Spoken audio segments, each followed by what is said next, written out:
कर्नाटकचे मुख्यमंत्री सिद्धरामय्याजी सांगलीमध्ये आले होते आणि 50,000 लोकांच्या समोर विशाल पाटील यांनी विश्वजित कदम यांचं नेतृत्व स्वीकारलेलं होतं. विश्वजित कदम यांच्या मदतीशिवाय सांगली लोकसभा मतदारसंघामध्ये काँग्रेसचा खासदार होणं अशक्य आहे. शिवसेनेला ही जागा सोडणं म्हणजे महाविकास आघाडीनं भाजपला बाय देणं असं एक परिस्थिती निर्माण होऊ शकते. 2019ला काँग्रेसकडनं लढाईसाठी माणूसच नाही, उमेदवारच नाही असं चित्र राज्यातल्या काही नेत्यांनी निर्माण केलं आणि सांगलीची जागा ही स्वाभिमानी शेतकरी संघटनेला सोडून दिली. सांगली ही काँग्रेसचा खरं तर बालेकिल्ला आहे. 2 पराभव म्हणजे पक्ष संपत नाही या टप्प्यापर्यंत गलित गात्र झाली असं वाटत होतं काँग्रेस. ती कुठंतरी ताकदीनं या परिस्थितीला झुंजायला तयार झालेले आहे असं दिसतंय. चंद्रहार पाटील यांना ठाकरेंनी दिलेला शब्द महत्वाचा की 80 वर्षापासून काँग्रेसमध्ये असलेल्या वसंतदादा घराण्यातील विशाल पाटील यांना दिलेला काँग्रेसचा शब्द महत्वाचा.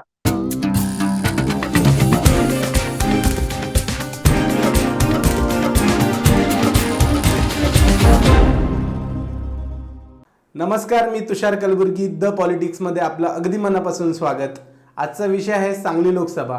हा विषय पुन्हा निवडण्याचं कारण म्हणजे आमदार विश्वजित कदम आणि काँग्रेस सांगलीचे संभाव्य उमेदवार मानले जाणारे विशाल पाटील हे या जागेसाठी आक्रमक झालेत. विशेषतः विश्वजित कदम यांनी सांगली लोकसभेसाठी आग्रह लावून धरला आहे. त्यामागची नेमकी काय कारण आहेत, त्याचा महाविकास आघाडीवर काय परिणाम होणार आहे यावर चर्चा करण्यासाठी आज आपल्यासोबत आहेत दैनिक सकाळचे पत्रकार अजित झळके सर. सर, आपलं स्वागत आहे. धन्यवाद सर. विश्वजित कदम आणि विशाल पाटील, विशेषतः विश्वजित कदम सांगली लोकसभेसाठी इतके आग्रही का आहेत? नमस्कार. सांगली लोकसभा मतदारसंघाचा जो काही तिढा निर्माण झालाय महाविकास आघाडीच्या 3 पक्षांच्या मध्ये, विशेषतः शिवसेना आणि काँग्रेस. शिवसेनेनं सांगली लोकसभा मतदारसंघासाठी चंद्रहार पाटील यांचं नाव जाहीर केलं. उद्धव ठाकरे स्वतः मिरजेमध्ये आले आणि चंद्रहार पाटलांची उमेदवारी जाहीर करून निघून गेले. हा खरं तर काँग्रेससाठी मोठा धक्का होता. काँग्रेससाठी धक्का म्हणताना तो विश्वजित कदमांसाठी पण होता आणि त्याहून मोठा विशाल पाटलांसाठी होता. कारण गेले वर्षभर विशाल पाटील हे सांगली लोकसभा मतदारसंघातून लढण्यासाठी तयारी करतायत आणि या तयारीचं नेतृत्व अर्थातच त्यांनी विश्वजित कदम यांच्या खांद्यावरती दिलेलं आहे. विश्वजित कदम यांना त्यांनी विश्वजित हे आमचे आता नेते असतील आणि त्यांच्या मार्गदर्शनाखाली आमची इथनं पुढे वाटचाल सुरू राहील असं सांगितलं होतं. पण ही घोषणा त्यांनी कुठं खाजगीत केलेली नव्हती. कर्नाटकचे मुख्यमंत्री सिद्धरामय्याजी सांगलीमध्ये आले होते आणि 50,000 लोकांच्या समोर विशाल पाटील यांनी विश्वजित कदम यांचं नेतृत्व स्वीकारलेलं होतं.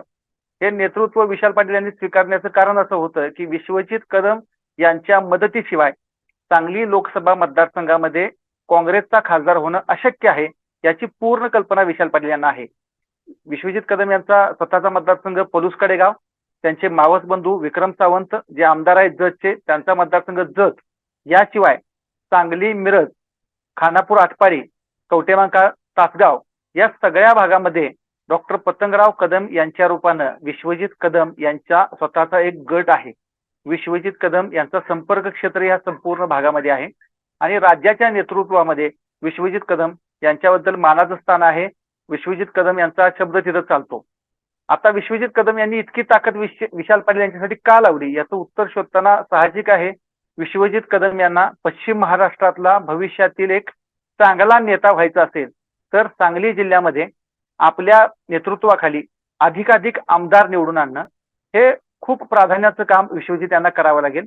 पश्चिम महाराष्ट्रामध्ये सतेज पाटील हे आता काँग्रेसचे एक टॉपचे लीडर म्हणून समोर येत आहेत. त्यांच्या बरोबरीनं संधी विश्वजित कदम यांना आहे आणि ती संधी साधायची असेल तर सांगलीचा खासदार हा काँग्रेसचा झाला पाहिजे हे विश्वजित यांना स्पष्ट समजतं. इतके ते मॅच्युअर नक्कीच आहेत आणि त्याच्यासाठी विशाल पाटील यांच्या बरोबरचे जे काही थोडे बहुत वाद होते ते त्यांनी आपल्या पातळीवरती गेल्या वर्षभरामध्ये मिटवून घेतलेले आहेत. विशाल यांनी सुद्धा त्याच्यासाठी 2 पावलं पुढे यायचा निर्णय घेतला आणि कदम पाटील या 2 घराण्यात जो काही सुप्त संघर्ष काँग्रेसमध्ये चालायचा त्याला कुठंतरी बाजूला ठेवून विश्वजित यांचं नेतृत्व विशाल यांनी स्वीकारलं आणि आता विशाल यांच्यासाठी विश्वजित यांनी काँग्रेसमध्ये ताकद लावली आहे. शिवसेना त्याला छेद देत असताना विश्वजित यांची ताकद महाराष्ट्र काँग्रेस आणि दिल्ली काँग्रेस, राष्ट्रीय काँग्रेस या दोन्ही पातळीवरती ते वापरताना दिसत आहेत. विशाल पाटील यांना उमेदवारी मिळाली आणि त्यांचा समजा विजय झाला लोकसभेला तर नक्कीच विश्वजित कदम हे या विजयाचे हिरो असतील. त्यामुळं विश्वजित यांनी ताकद या जागेसाठी लावली आहे असं मला वाटतं. सांगली लोकसभेची लढत मैत्रीपूर्ण होईल का? समजा चंद्रहार पाटील उभे राहिले तर त्यांना विशाल पाटील मदत करतील की अपक्ष म्हणून उभे राहतील? महाविकास आघाडीचा जो काही तिढा आहे तो अजून 100% तो सुटलेला नाही. कालची घडामोड अशी आहे की काँग्रेसनं शिवसेनेला स्पष्ट सांगितलेलं आहे, सांगली, भिवंडी आणि मुंबईमधील आणखीन 3 जागा अशा 5 ठिकाणी आम्ही मैत्रीपूर्ण लढत करण्याला तयार आहोत. तुमची काय मानसिकता आहे सांगा. अशीच परिस्थिती बिहारमध्ये आहे.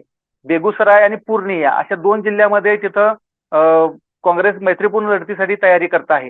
हे तिढा फक्त महाराष्ट्रात मैत्रीपूर्ण लढतीचा आहे अशी परिस्थिती नाही. बिहारमध्ये सुद्धा मैत्रीपूर्ण लढत काँग्रेस देऊ इच्छितं. आपल्या हक्काच्या ज्या जागा आहेत जिथं विनिंग मेरिट काँग्रेसचं सहयोगी पक्षापेक्षा जास्त आहे त्या जागांच्या बाबतीत कॉम्प्रोमाइज करायचं नाही या टप्प्यावर आता काँग्रेस आलेली आहे. त्याला कारण असं आहे, शिवसेनेनं सांगली मागताना जो काय हट्ट केलेला दिसतोय, जो काय आग्रह केलेला दिसतोय त्याला कुठेही बेस नाहीये. एकतर सांगली हा शिवसेनेचा बालेकिल्ला नाही, शिवसेनेचं इथं फार कमी नेटवर्क आहे. शिवसेनेनं आतापर्यंत जे काही प्रयोग केले सांगलीमध्ये ते फारसे यशस्वी झालेले नाही. अशा वेळेला शिवसेनेला ही जागा सोडणं म्हणजे महाविकास आघाडीनं भाजपला बाय देणं असं एक परिस्थिती निर्माण होऊ शकते असा साधारण एक काँग्रेसच्या लोकांचा म्हणा किंवा एकूणच राजकीय पंडितांचा अंदाज आहे. त्यामुळे काँग्रेसचा आत्मविश्वास आहे की सांगली आम्ही घेतली तर आम्ही जिंकू शकतो, चांगली फाईट देऊ शकतो आणि त्याच्यासाठी प्रसंगी महाविकास आघाडीमध्ये शिवसेनेला अंगावरती घेण्याची तयारी थोडी उशिरा का असेना पण काँग्रेसनं दाखवलेली आहे. आणि अंगावर घेण्याची तयारी याचा अर्थ सरळ आहे की इथं मैत्रीपूर्ण लढतीला काँग्रेस तयार आहे. चंद्रहार पाटील स्वतः मैदानात असतील शिवसेनेकडून, भाजपकडून संजय काका पाटील यांची उमेदवारी जाहीर झालेली आहे.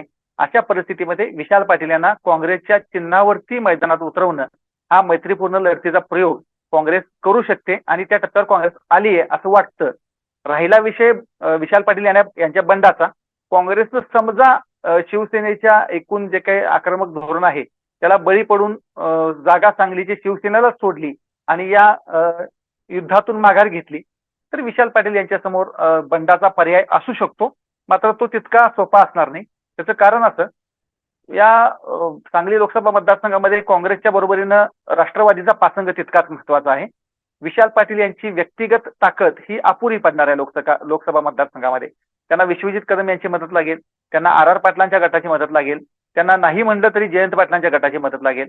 जेव्हा महाविकास आघाडीचा उमेदवार म्हणून चंद्रहार पाटील मैदानात असतील मशाल चिन्हावरती तेव्हा साहजिकच आहे की विश्वजित कदम यांना महाविकास आघाडीचं काम करावं लागू शकतं. आर पाटील यांचा गट महाविकास आघाडीचं धर्मपालन करू शकतं आणि जयंत पाटील साहेबांचा जो गट आहे तो अर्थातच शिवसेनेचं काम करण्याला प्राधान्य देईल असं चित्र दिसतंय. त्यामुळे विशाल पाटील हे अंदाज घेतील काँग्रेसनं जागा सोडली तर हे आपलं बंड किती यशस्वी होऊ शकतं. तेवढा एक जो काय अंडर करंट दिसतो आहे तो तितका लेवलला पोहोचेल का आणि मग त्याच्यावरती ते बंडाबद्दल विचार करू शकतील. त्यातील एक महत्वाची गंमत अशी आहे की विशाल पाटलांना जर बंड करायचं असेल तर ते विश्वजित कदम यांच्या नेतृत्वाचं बंड होईल का याचा ते पहिला प्राधान्याने विचार करतील. म्हणजे विशाल यांचं ते बंड न राहता ते आमदार विश्वजित कदम यांच्या नेतृत्वाचं बंड म्हणून जर समोर आलं तर मग विशाल पाटील नक्कीच विचार करतील आणि ते काँग्रेसचं, सांगलीच्या काँग्रेसचं बंड असेल तर विशाल पाटील बंडखोर म्हणून मैदानात तुम्हाला दिसू शकतील. विश्वजित कदम विशाल पाटील यांच्या मागे ठामपणे उभं राहताना दिसतंय, त्यामागचं कारण काय आहे? विश्वजित कदम यांचं नेतृत्व हे डॉक्टर पतंगराव कदम यांच्या आकस्मिक निधनानंतर सुरू झालं.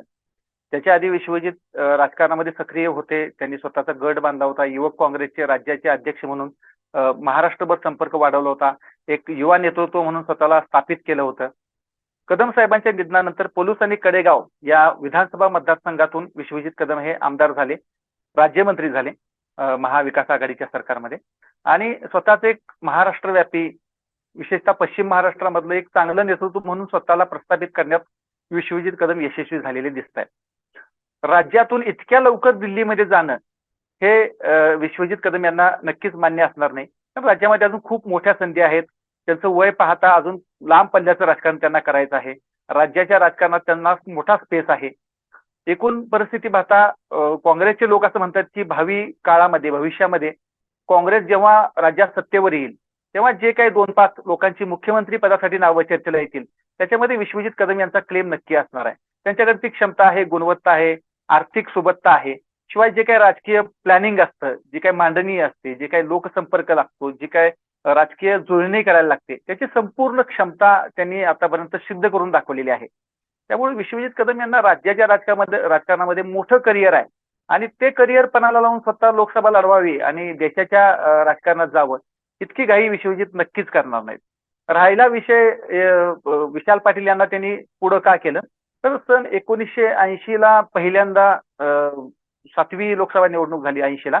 तेव्हा वसंतदादा पाटील लोकसभेचे सदस्य झाले. तेव्हापासून सातत्यानं सांगली लोकसभा मतदारसंघावरती वसंतदादांच्या कुटुंबाचा वर्चस्व राहिलेला आहे. पहिले वसंतदादा, पुन्हा पुन्हा प्रकाश बापू, त्याच्यानंतर मदन पाटील, मदन भाऊंच्या नंतर विशाल पाटील यांचे वडील प्रकाश बापू पाटील, त्यांच्यानंतर प्रतीक पाटील विशाल यांचे बंधू, ते पुन्हा राज्यमंत्री सुद्धा झाले आणि 2014 ला प्रतीक पाटील यांचा पराभव झाला. 19 ला काँग्रेसला ही जागा सोडावी लागली. सातत्यानं वसंतदादांच्या कुटुंबानं या जागेवरती लढा दिलाय आणि बऱ्यापैकी त्यात यश पण मिळवलेलं आहे. मधला एक एक टप्पा सोडला प्रकाश बापूंच्या निधनानंतरचा, तेव्हा विश्वजित कदम यांचे काका मोहनराव कदम यांच्यासाठी ही जागा मिळावी हा खूप आग्रह त्यावेळेस झाला होता. पण तेव्हाही वसंतदादा कुटुंबावरती काँग्रेसनं विश्वास दाखवला आणि ही जागा परंपरेनं वसंतदादांच्या कुटुंबाकडे राहिलेली आहे. तर त्याच्यामध्ये कुठं तर फार डिस्टर्ब न करता लोकसभेला विशाल पाटील यांचं घर म्हणजे वसंतदादांचं कुटुंब आणि जिल्ह्याच्या नेतृत्वात स्वतःला प्रस्थापित करणं, असा एक नवीन मांडणी, एक चांगली मांडणी काँग्रेसच्या दृष्टीनं विश्वजित कदम करताना दिसत आहेत आणि विशाल यांनी ती मान्य केली आहे. विश्वजित यांचं नेतृत्व मान्य केलंय. त्यामुळं विश्वजित यांनी विशाल यांच्यावरती विश्वास दाखवलेला दिसतोय. 2019 मध्ये आणि 2024 मध्ये विश्वजित कदमांनी विशाल पाटलांसाठी सांगली लोकसभा त्याग केली आहे का? आणखी एक प्रश्न असा आहे सर की 2009 मध्ये पतंगराव कदमांनीही मदन पाटलांसाठी ही जागा सोडली होती. कदम घराणं सातत्याने पाटील घराण्यासाठी त्याग करताना दिसतंय असं चित्र आहे. हे तसंच आहे का? काँग्रेसमध्ये मोठी घराणी एकाच जिल्ह्यात असणं हे काय अपवादात्मक नाही. सांगलीमध्ये ते सुद्धा 100% आहे. थोडंसं इतिहासात डोकावलं तर पतंगराव कदम साहेब यांनी शून्यातून विश्व निर्माण केलं. तसंच ते वसंतदादांनी पण केलं. पण पतंगराव कदम साहेबांना वसंतदादांनी मुख्यमंत्री असताना जी ताकद दिली ती प्रचंड होती. भारतीय विद्यापीठाच्या सुरुवातीच्या काळात वसंतदादांनी पतंगराव कदम साहेबांना खूप ताकद दिली आणि पतंगराव कदम साहेब नेहमी त्याचा उल्लेख करत आले की दादांनी माझ्या पाठीशी ताकद उभी केली होती. भविष्यामध्ये एका बाजूला वसंतदादा कुटुंबाची राजकीय ताकद निर्माण होत असताना, ती कायम राहत असताना पतंगराव कदम साहेबांचं राज्यातलं नेतृत्व सुद्धा तितक्याच ताकदीनं मोठं होत गेलं आणि जिल्ह्यामध्ये 2 ताकदीची घराणी काँग्रेसमध्ये निर्माण झाली. एक कदम आणि दुसरं वसंतदादा पाटील यांचं. त्यांच्यामध्ये पुन्हा हळूहळू संघर्षाला सुरुवात झाली. साहजिक आहे, काँग्रेसमध्ये एक कलमी सत्ता म्हणजे एक हाती सत्ता काँग्रेसची जेव्हा देशात आणि राज्यात होती, तेव्हा एकाच जिल्ह्यामध्ये 2-2 गट असणं हे सार्वत्रिक होतं. तशीच परिस्थिती सांगलीमध्ये होती. एका बाजूला कदम, दुसऱ्या बाजूला पाटील आणि लोकसभेवरती प्रकाश बापू हयात असेपर्यंत तिथं काही शंका घेण्याचं काही कारण नव्हतं. कारण वसंतदादांच्या नंतर लोकसभेची सांगलीची जागा सतत वसंतदादा घराणे लढत आल्या होत्या आणि पलूस कडेगाव मतदारसंघातून कदम साहेबांनी आपली मजबूत बांधणी केली होती. 1995चा एक अपवाद वगळता कदम साहेबांनी सातत्यानं तिथनं विजय मिळवला होता. प्रकाश बापूंच्या निधनानंतर सांगली लोकसभा मतदारसंघामध्ये पोटनिवडणूक लागली. त्या पोटनिवडणुकीमध्ये आता वसंतदादा घराण्यानं थांबावं आणि कदम घराण्यातील म्हणजे पतंगराव कदम यांचे ज्येष्ठ बंधू मोहन शेठ दादा कदम यांना ती उमेदवारी मिळावी अशी त्यांची भावना होती. कारण कदम घराण्याचं तेवढं वर्चस्व राजकारणामध्ये तेव्हा सिद्ध झालं होतं, पुढं आलं होतं. पण त्या काळामध्ये कदम विरुद्ध पाटील असा संघर्ष खूप टोकाला गेला. मदन भाऊ पाटील तेव्हा खूप अग्रेसिव्ह राजकारण करत होते काँग्रेसकडनं आणि त्यांनी प्रतीक पाटील हे जे प्रकाश बापू पाटील यांचे मोठे चिरंजीव, विशाल यांचे मोठे भाऊ, यांच्यासाठी दिल्लीमध्ये ताकद लावली, मुंबईत ताकद लावली आणि पतंगराव कदम साहेबांचा प्रयत्न थोडासा कमी पडला आणि मोहन शेठ यांच्या ऐवजी प्रतीक पाटील यांना 2007 ला पोटनिवडणुकीमध्ये उमेदवारी मिळाली. कदम घराण्यानं ती मोठ्या मनानं स्वीकारली. प्रतीक यांचं काम केलं, प्रतीक निवडून आले. 2009 ला पुन्हा साहजिक आहे की स्टँडिंग खासदार असल्यामुळे प्रतीक पाटील यांना काँग्रेसनं उमेदवारी दिली आणि पुन्हा राज्यमंत्री सुद्धा केलं. 2014 ला मोदी लाटेमध्ये प्रतीक पाटील यांचा पराभव झाला. त्याच्यानंतर काँग्रेसमध्ये वसंतदादा घराण्याचं जे काही वर्चस्व होतं ते हळूहळू कमी होत गेलं. जनसंपर्क कमी झाला. 2.5 लाख मतांनी प्रतीक पाटील यांचा पराभव झाल्यानंतर प्रतीक पाटील स्वतः विजयवासात गेले. त्यांचा लोकसंपर्क खूपच कमी झाला. ती स्पेस खरं तर विशाल पाटील यांनी त्यावेळेला घ्यायला पाहिजे होती. कारण जेव्हा मी थोडं मागे जातो पुन्हा 2007 ला मोहन शेठ कदम उमेदवारीसाठी आग्रही होते लोकसभेच्या, त्याच वेळी विशाल पाटील सुद्धा आग्रही होते. प्रतीक पाटील यांच्या ऐवजी त्यांना उमेदवारीची अपेक्षा होती आणि वसंतदादांच्या घराण्यातून स्वतः विशालदादांच्या ज्या मातोश्री आहेत शैलजा भाभी, त्या सुद्धा विशाल यांच्या उमेदवारीसाठी आग्रही होत्या. पण काँग्रेस आणि राष्ट्रवादी त्या काळामध्ये यातल्या बहुतांश नेत्यांनी प्रतीक पाटील यांच्या पारड्यात वजन टाकलं आणि विशाल यांना थांबावं लागलं. आणि थांबावं लागलं ते आता जवळपास त्यांना 20 वर्षे ते या सगळ्या सत्ताकारणातून बाजूला राहिले. आज त्यांची जी काही धडपड दिसते आहे, खळखळ दिसते आहे, गती लागायला थोडंसं त्रास होतोय, त्याच्यामागे हेच कारण आहे की त्यांना ती स्पेस, तो गॅप भरून काढता आला नाही विशाल पाटील यांना. ती संधी त्यांना 2014ला प्रतीक पाटील यांच्या पराभवानंतर निर्माण झाली होती.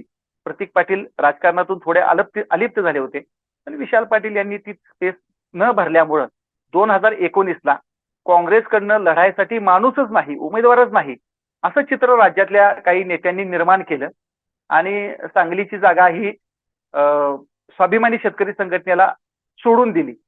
त्यावेळी सुद्धा काँग्रेसनं आमदार विश्वजित कदम यांना आग्रह केला होता की तुम्ही लोकसभा निवडणुकीमध्ये सांगली लढा आणि दिल्लीला या.